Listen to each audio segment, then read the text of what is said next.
তোমার নেশায় আসক্ত সেই কবে থেকে, দিনক্ষণ মনে নেই।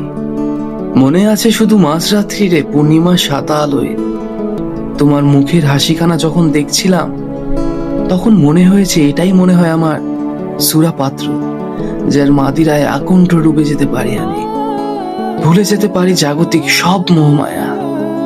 তোমার হাসির সাথে খেলার ছলে বলে যাওয়া কথার মায়ায় না আটকে আমি নেশাগ্রস্ত হয়ে গেলাম তোমার কণ্ঠস্বরে। কি অদ্ভুত এক আলোড়ন শুরু হয় ভেতরে একটা বার তোমার কণ্ঠস্বর শোনার অপেক্ষায়। তুমি অদ্ভুত এক মানব, যারে না চাইতেও হৃদয়ের তারে গেঁথে নিয়েছি নিজের অগোচরে।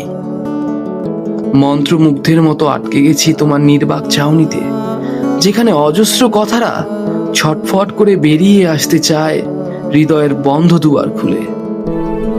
তুমি তো আমার সেই মায়া, যাকে একটি বার দেখার আশায় পার করে দেওয়া যায় লক্ষ কোটি বছর। তোমার অপেক্ষায় প্রহর গুনে গুনে বারবার বলা যায় তোমায় ভালো লাগার পর আর কাউকে ভালো লাগেনি, ভালোবাসার সম্ভাবনাও নেই।